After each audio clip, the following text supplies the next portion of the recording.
Good evening and welcome to this new Q&A/behind the scenes video. If you are new here, hi, I'm Diane, I'm French and I've been making ASMR relaxation videos for more than 5 years now and full-time for 4 years. It's been a while since I made a Q&A and I've read lots of questions in the comments over the last years, so I thought it was about time. And with nearly 300 questions across YouTube, Instagram and Patreon, I had to make choices. And as a number of questions kept coming up, I tried to combine them into one. So I've written them down in my quite vintage notebook. So sit back, make yourself cozy, enjoy your tea. This is vanilla chai, by the way, and let's dive in.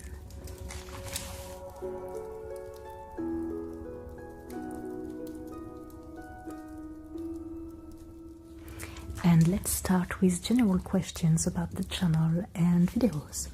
This is a frequently asked question and sometimes an assumption.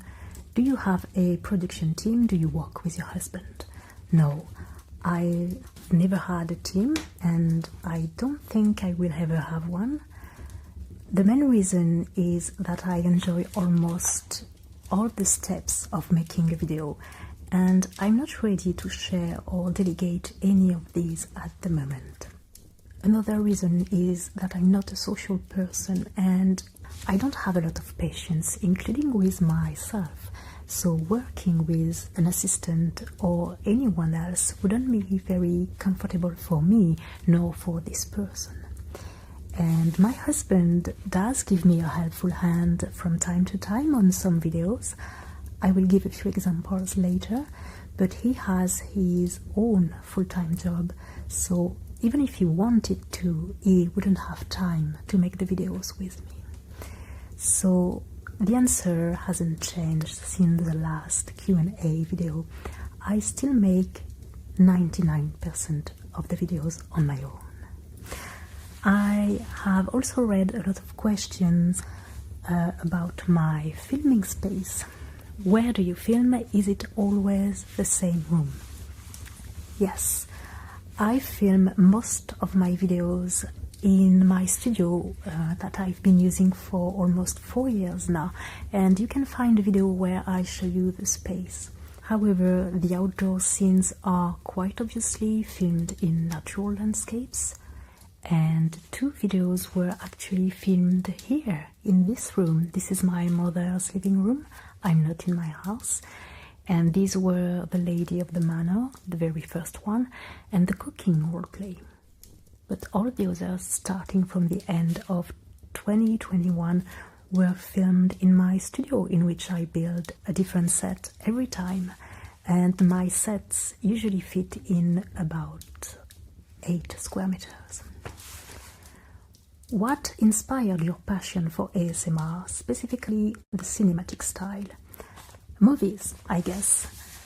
Before ASMR started to be a thing, and even before YouTube existed, if you were and still are receptive to ASMR, you probably felt tingles while watching some movie scenes.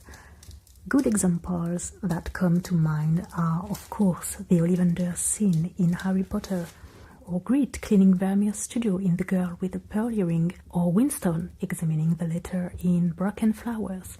And this is what I wanted to do, creating ASMR scenes but with a context, a storyline, world building, and this is what drove me to make ASMR videos. How long does it take to make one video? It depends on the video.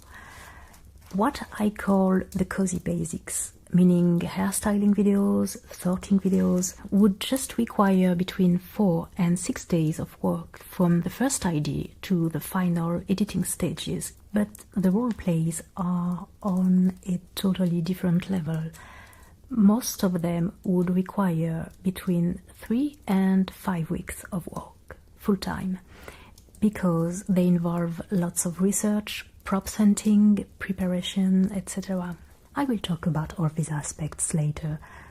That's why I try to find balance between making simple videos and more ambitious roleplays. And yes, what is your education? Did you go to school for art, history, or cinema? Or are you self-taught? Do you have a degree in filmmaking? Where and how did you learn filmography? I went to an art school when I was young, but I didn't stay long, maybe a year and a half, but I guess it taught me some basics about image composition. And I wanted to work in animation studios, so I guess I already had a strong interest for cinematic narration. But making videos is something I've never studied in school, so I learned by watching tutorials on YouTube and practicing. There's no secret. In French, we say c'est en forgeant que l'on devient forgeron, which is practice makes perfect. Which video took the longest? Which was the fastest? What has been the most challenging video you have made so far? The fastest was probably one of my very first videos, back when I wasn't aiming for any specifically ambitious projects. And the longest, and also the most ambitious, was probably The Mission, the second sci-fi video that required a lot of thinking for the set conception. And For the King was also a challenging video because filming the intro in the forest with this super heavy armor while there was a hunt nearby was very stressful. So these were just general questions. Now let's dive into the making of videos, starting with inspiration.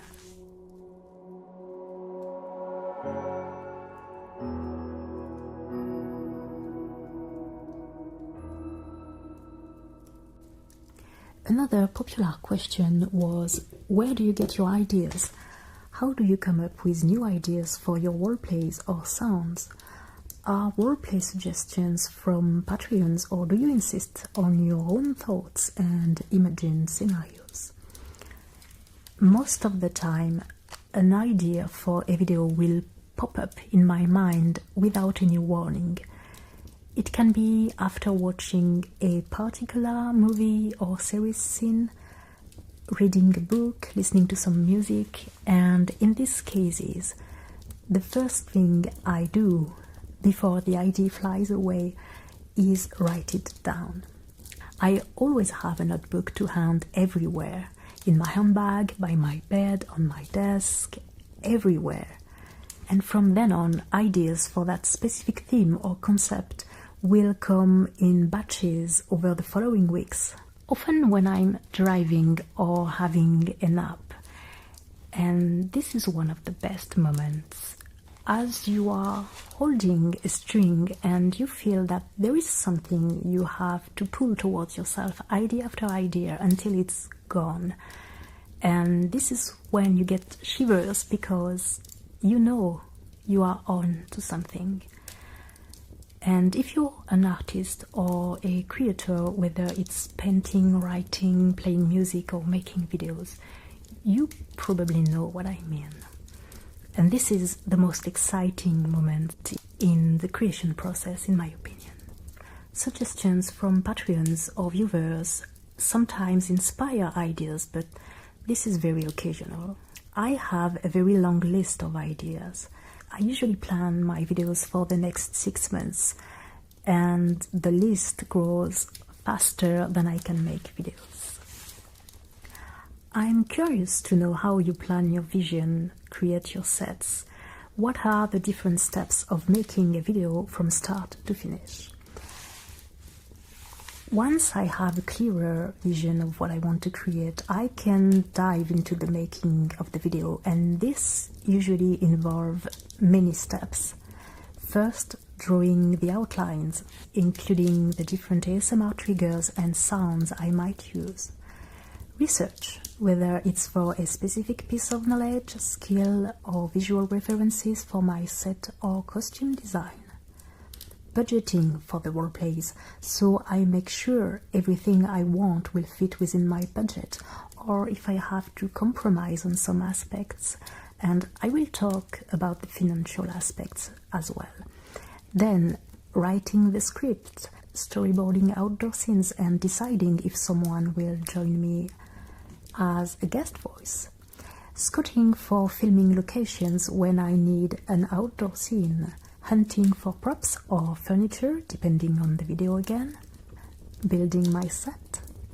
Some videos include practicing for a specific hairstyle or makeup as well, which is the case for many historical videos, so I would generally devote half a day to that. Then setting my lighting and making color grading tests, rehearsing if needed, filming, which can involve up to 300 takes for one roleplay, and I may need help for 2 or 3 of these, so this is where I would ask my husband for the shots where you see the camera moving while I'm still in front of it. Editing and sound mixing, which is a step I still enjoy a lot. Then uploading the video and creating subtitles, English subtitles, so volunteers can translate them in any other languages. And finally, taking my set down and cleaning my studio, which can be pretty time consuming. I usually leave it in a total mess, so I need a full day for that. And then I'm ready to start again. And let's dive straight away into questions about research and costumes.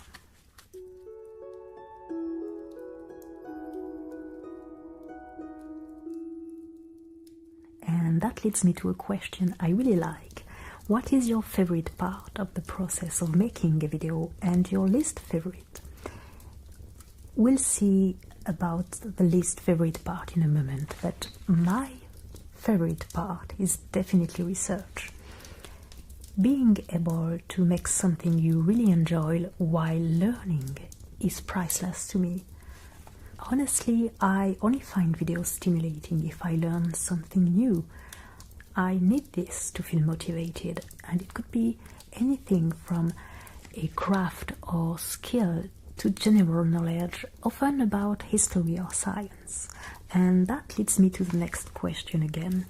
Where do you learn to replicate all these processes and techniques seen in your videos?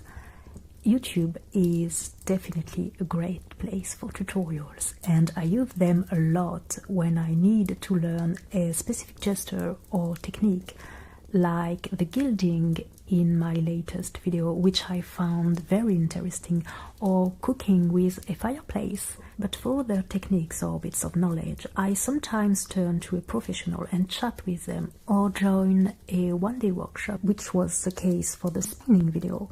But mostly it would be tutorials from the internet or books, as I feel quite comfortable with self-training.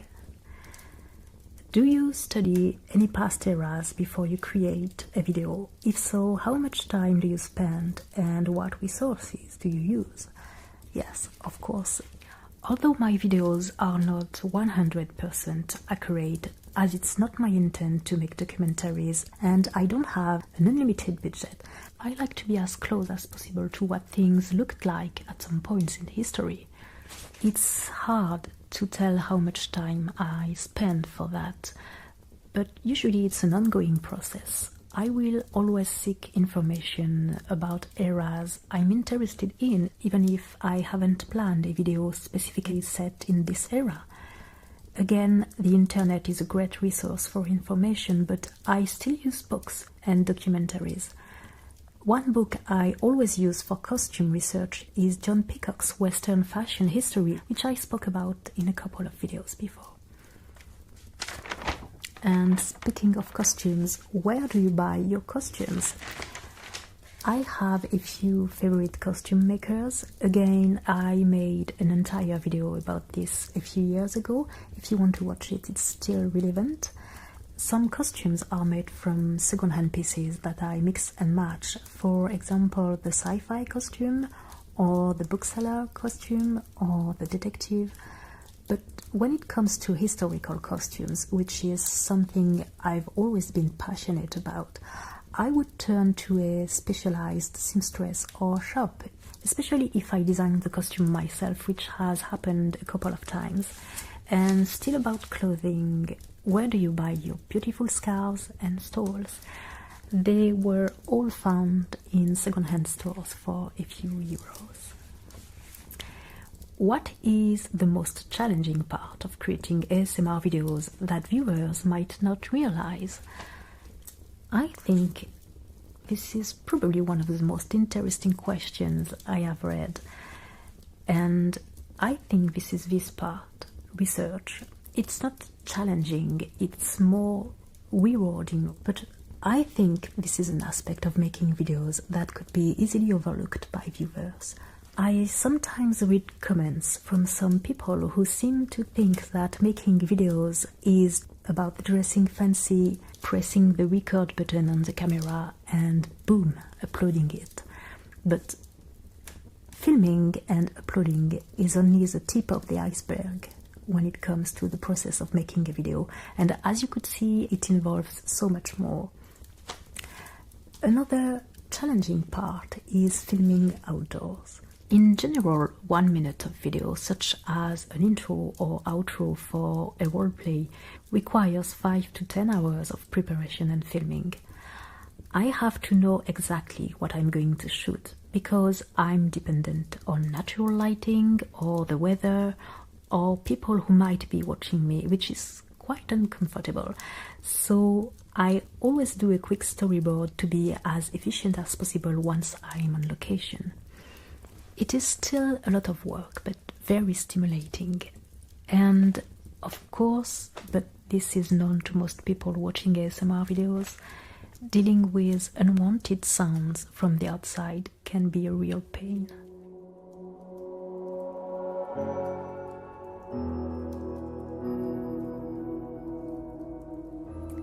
And now let's talk about props, set building and cost. And this is probably the most frequently asked question I've ever read on the channel. Where do you find your stuff? Where do you store it? Do you buy or make the props for your videos? I find most of my props and furniture in second-hand stores or on classified ads websites, and some items in artisan shops.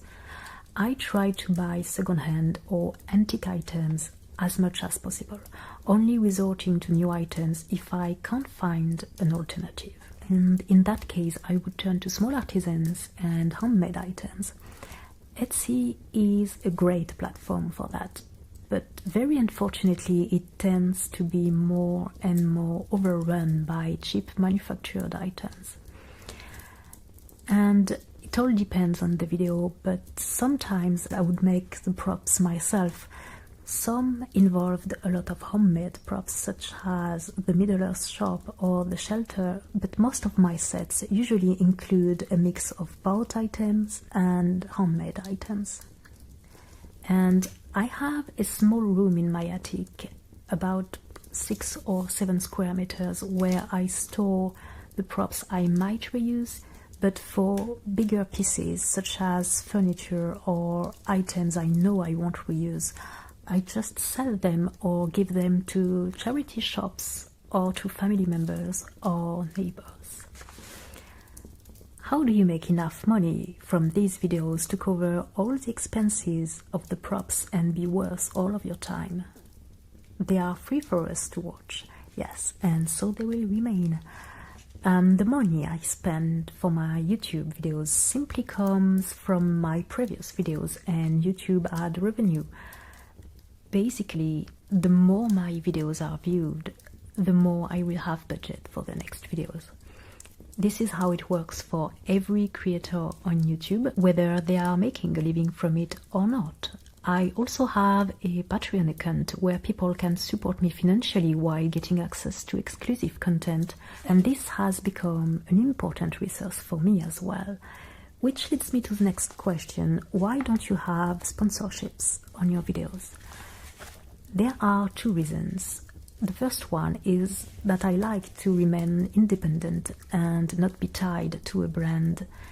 And the second is that I'm not a very good liar, and promoting a brand that I have absolutely no interest in, which is the case for most of the sponsors I see on videos these days, would probably be a painful thing to watch. How much does it cost? Again, it all depends on the video. Some cost me zero or nearly zero, such as some of the Cozy Basics videos, and up to 2,000 euros for some roleplays, which is usually the amount of money I try not to exceed, and this can be challenging at some points, but very stimulating because it would boost my creativity. In general, the most expensive part of a roleplay is the costume. Historical costuming is an expensive hobby, and getting the right shape with the right fabrics and quality workmanship from a qualified dressmaker can be costly.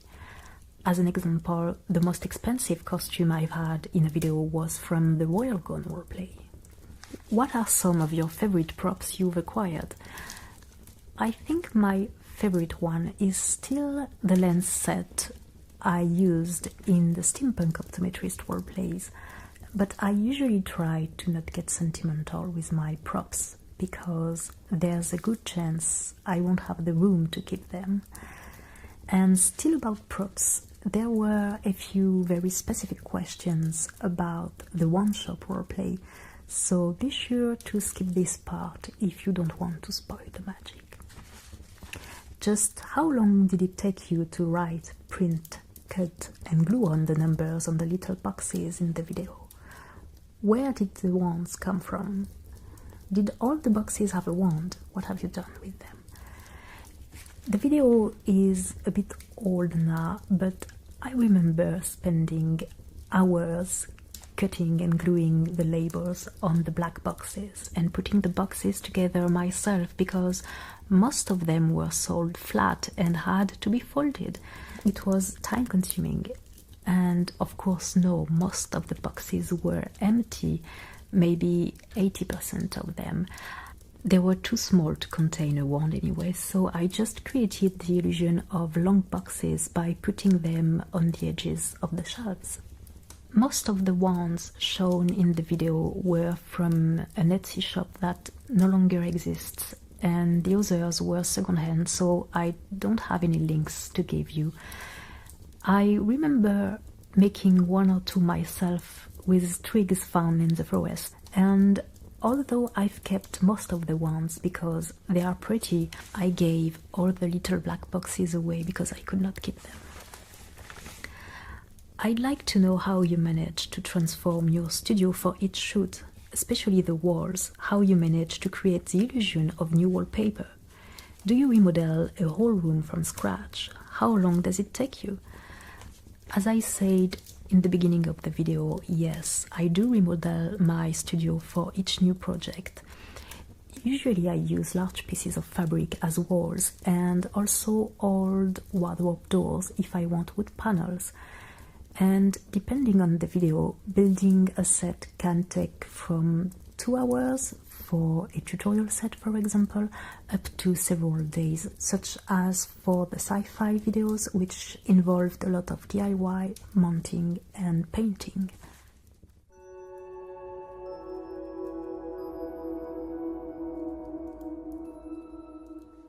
Do you have a script, or do you just make it up? Do you script every word? I always have a script, except for no talking videos, of course. And yes, I do script down to the last comma. That's not to say that I won't improvise or move away from it during the filming, but I feel much more confident with a complete script that I usually have proofread to avoid mistakes. Do you use artificial intelligence for writing your scenarios? No, this hasn't even crossed my mind actually. In my opinion, making up a plot or a story using your imagination is one of the most interesting parts of creating a video, and one of the most challenging in a good way, so I wouldn't want to be without it. How do you do your collabs? I was wondering if you always had someone in mind when you write your stories. When writing a script, if I feel that one or several other characters, must be heard because it adds more depth to the video, there are usually 2 or 3 ASMR creators that I have in mind at those moments. However, sometimes I have only one person in mind. There was a particular time when I had someone in mind who wasn't available, so in this instance I would simply delete the scene. This happened for the travel agency roleplay, where there was a phone conversation scene that never made it to the final video. Would you ever do an in-person collab? I feel that a second active person in the roleplay would be a nice change or even a welcome challenge. I totally agree, and this would be very interesting. It might happen one day, but for now I can't say. How much of yourself do you put in the characters you play? Who is the most and least like you? This is a tricky question. I think each character, when they have a bit of personality at least, may represent a different aspect of my own personality, which I intensify for the sake of the character.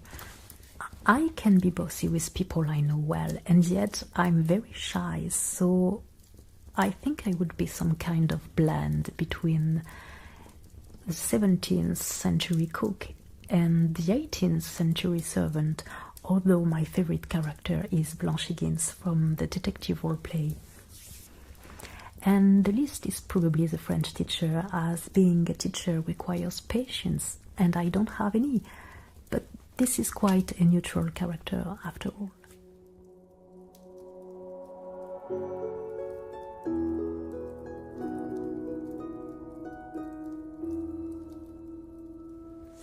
So I started to answer the question about my favorite and least favorite part of the process of making a video, and here we have arrived at my least favorite: filming. The main reason is probably worrying about my equipment that would let me down during the shooting, worrying about an engine running suddenly too close to my house, such as a chainsaw or a neighbor mowing their lawn, worrying about not succeeding in doing my hairstyle. If you see a video where I have a quite intricate hairstyle, you can be sure that I almost cried at some point when doing it, and the fear of watching the filming result on my computer and realizing that something went completely wrong, such as the audio, which has unfortunately happened a few times.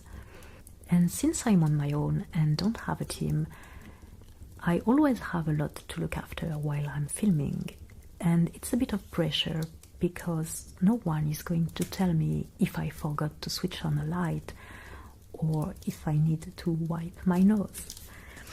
Next. How many cameras and mics do you use? How can you make mini movies using only one camera? Indeed, I use only one camera. This is the Sony a7 III and 2 Sennheiser microphones, the MK4, meaning all my shots are filmed individually. Usually a roleplay would require 3 days of filming, 4 if there are outdoor scenes. The first day for what I call the main shot, when I usually talk to you. The second day for the B-rolls and close-ups on my hands. And the third for the set B-rolls that don't require audio. Where do you put your microphones? They always sound so near the objects, but are nowhere to be seen. I usually place them on each side of the camera if the video is about personal attention, but if it's a short roleplay or a tutorial, for example, I usually place them in front of me, just above my head, just as it is the case right now.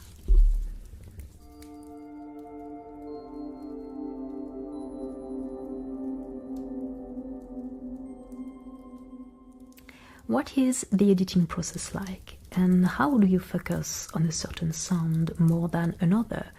And about how long does it usually take? What software do you use?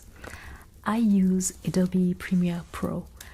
The editing usually requires between 2 and 7 days, depending on the video and if there are effects to be added, like those you see in the magical shops. Editing includes sorting and putting all my takes in order, of course, which requires time when there are more than 200 takes, but also color grading and sound mixing, especially if I have to entirely dub some parts of the video, which happens quite often. And I usually try to focus on sounds that are meant as triggers, such as fabric sounds, rummaging, and so on. Some sounds are recorded separately and added to the video as well, which generally includes sounds when I touch your face. And speaking of effects, how did you do these little effects in some of your videos like the Fantasy Hotel? Can you show us how you performed some of the magic scenes in your fantasy videos? I have no specific knowledge or skills when it comes to special effects, so I usually try to choose tricks that are very simple.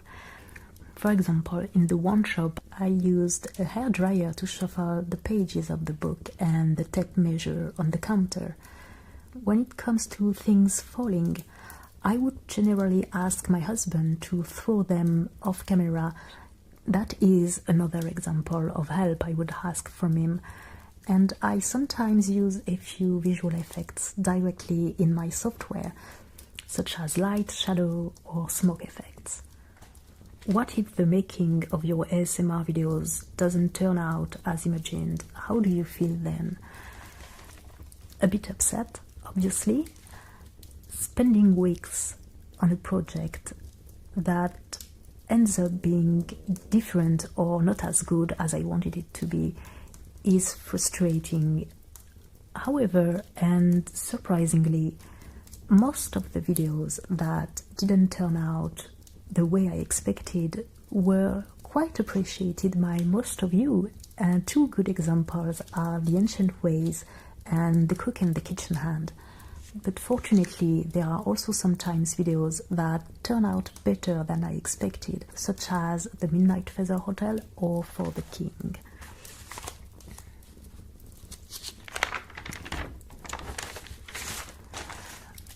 What is your favorite piece you have created? Is there one which probably didn't turn out the way you intended, or which you don't appreciate anymore? My favorite videos are usually those which have a storyline or which involve world building, such as the film noir or the sci-fi videos, or the magical shops or the lady night roleplay, but also those involving learning new skills like Mrs. Gildy's video.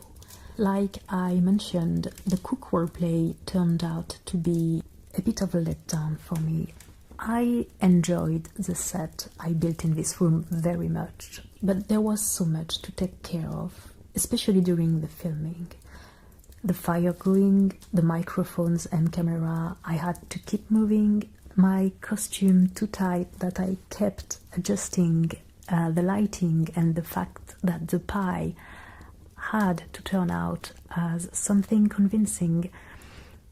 It was too much for a single person, and I could not focus as much as I wanted on the ASMR and relaxation aspects.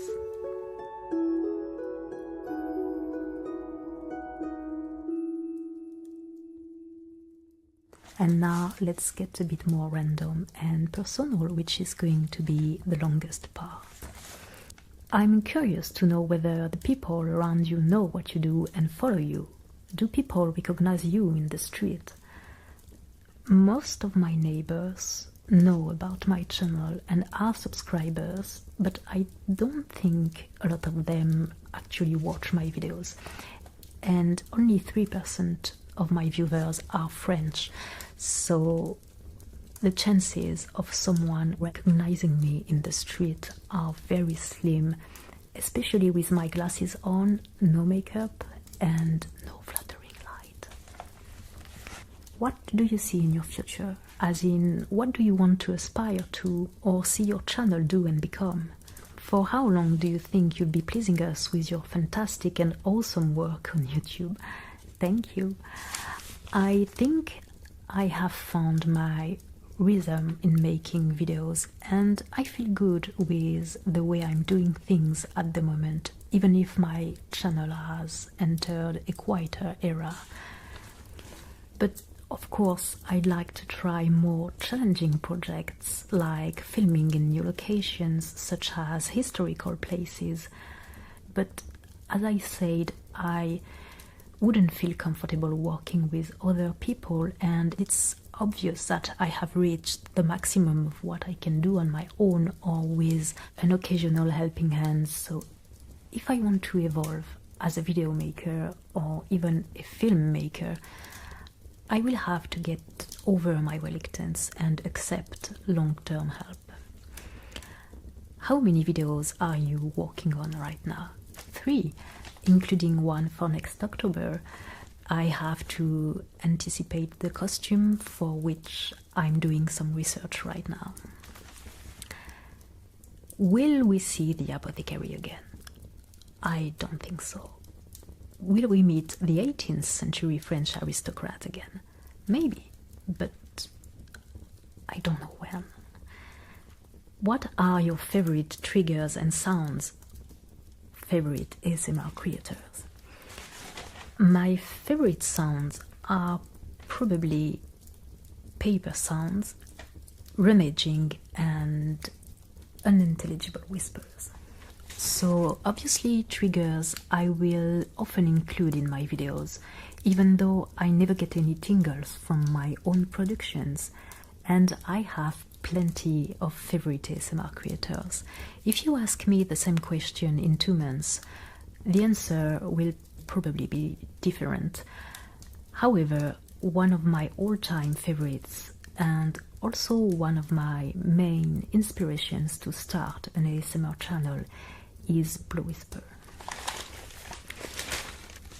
Not necessarily a question, but I think it would be so cool to see the start-to-end process for your set design or even a time-lapse of you putting a scene together.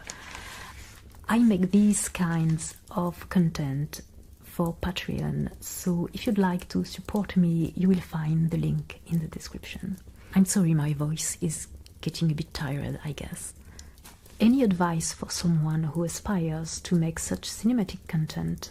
Do you have any tips for ASMR channels? Would you advise them to focus on quality over quantity or the reverse? These are complex questions and they would probably deserve a full video. But if I could give one piece of advice, especially if you're starting out, start making videos, ASMR or not, because you have things in your heart or mind that you need to get out through your creativity, that you want to share. Techniques and skills will come with time, especially if you want to get into cinematic videos.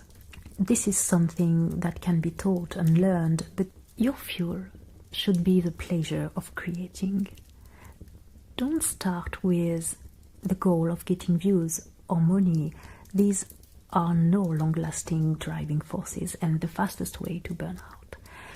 And if you're looking for more technical or concrete advice, I highly recommend the videos Gentle Whispering made some years ago. I will put the link in the description. If you didn't do ASMR, what do you think your career would be? I don't know. I guess I would try to work in a bookshop again, or maybe I would just live in a remote cabin, growing my own food and living on love and fresh water. What do you like to do with your time off? I like hiking, gardening, cooking, and reading. And speaking of reading, do you have any book recommendations? I read a lot, and amongst my latest readings, I really enjoyed Boy's Life by Robert McKeown. taking place in 1964, where we follow a full year in the life of a 12-year-old boy in a small town where strange things happen. Period piece by Gwen Ravera, the recollections and memories of a Victorian childhood. It's very interesting and very funny. And Elizabeth Finch by Julian Barnes, in which we follow the investigation of a man about his teacher's fascination for the Emperor Julian the Apostate. What is your favorite historical era? If you had the chance to travel back and forth in time, which era would you choose? Although I would love to visit many eras, I think I would choose the beginning of the 19th century. So what we usually call the Regency era, or end of the Georgian era in England, and Premier Empire in France. If you could meet any historical figure, who would it be? I would love to meet Queen Elizabeth I, Charles Perrault, and Virginia Woolf. Would you please do another video showing us some of your beautiful artwork you have created?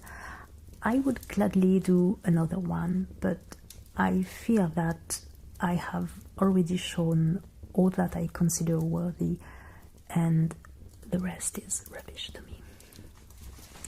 What was your job prior to becoming a full-time content creator? I've had plenty of different jobs, but my favorite was being a bookseller. Do you have a favorite singer? What kind of music do you like to listen to most? What is your favorite movie and your favorite French movie? I listen mostly to Celtic and world music. I also love country and folk music, and I adore Aerosmith.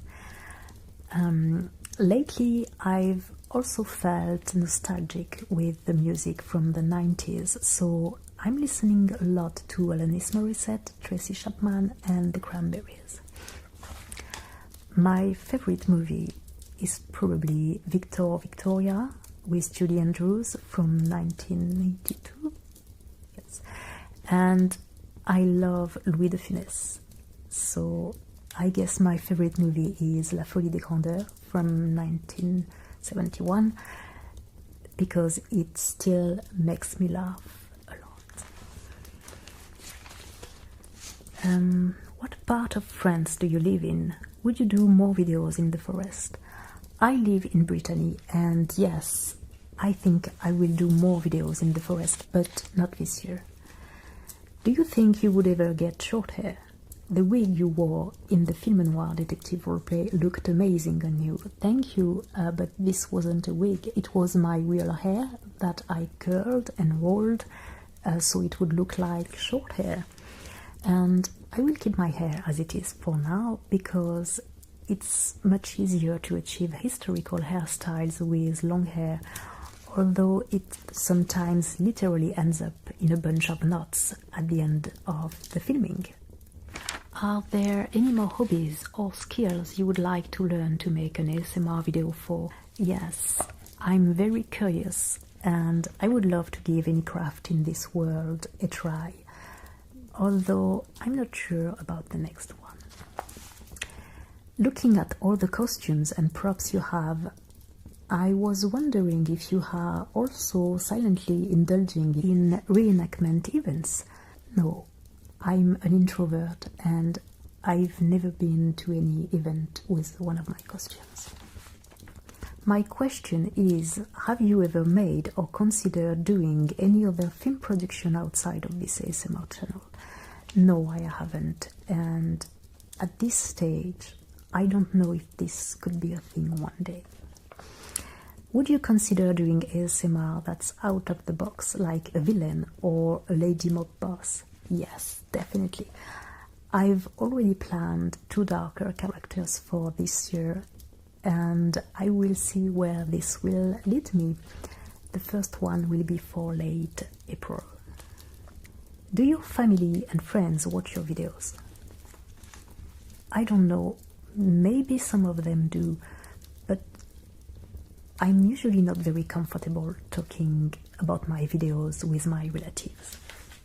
Does your everyday life mostly involve only vintage and old-fashioned items and decor? If so, what are some modern items that you also like besides filming equipment?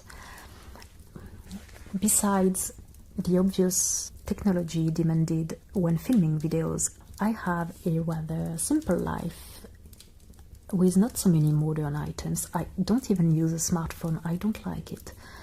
I think my favorite modern item in my house is a projector for movies that I bought about 10 years ago when I got rid of my TV. Have you considered selling merchandise? No. I have no specific branding. I don't even have a logo or visual graphics specific to my channel. And as someone who values second-hand items over brand new manufactured items, I do not think that merchandise would fit with my values. Since your videos help so many people relax and sometimes sleep, what is the thing that helps you relax and sleep? I watch ASMR videos for tingles only, not for sleep. I'm old-fashioned and I don't like having a screen in bed, so my evening routine to fall asleep faster is usually to read a few chapters from my current book, and if I need to relax during the day, spending a bit of time in the forest would do. I was wondering if you had picked up any habits or hobbies from your productions. For example, in your newest picture framing video, did you feel the desire to actually frame any of your paintings or apply gold leaf to any other objects in your home? Yes, I would love to. Usually when I learn a new craft, even if I just scratch the surface, I always want to go further, but unfortunately I don't have enough time for this. As an example, I would love to get back to wool spinning, but I'm afraid I will have to wait for retirement. What is your favorite color? Dark red and dark green. Where does your channel's name come from? It was inspired by a channel I used to watch a lot before I created mine, which is called Fairyland Cottage, which has inspired me a lot, especially the way of filming. And even if sadly she doesn't make videos anymore, I think she was one of the very first cottagecore and slow living channels on YouTube. And I'm a Sailor Moon fan. What is your favorite art style? Probably the Pre-Raphaelite movement from the 19th century. Can you show your terrarium? Yes, of course, I brought it with me. So, if you're new here, what I'm talking about is a terrarium I made in a video a couple of years ago, and it's doing very well. The three plants, the ivy, the hypoestus, and the ficus, seem very happy in there. They have plenty of new leaves. Some mosses have died, but the others filled most of the gaps, and I added a few new ones. The hobbit door is being slowly buried under the mosses, but yes, it's very healthy and I think it will last for many years to come. And I've come to the end of the questions I collected in my notebook. There were other very interesting questions to which, unfortunately, I simply don't have an answer. Anyway, thank you for watching, if you're still awake, and as always, I wish you a very good night.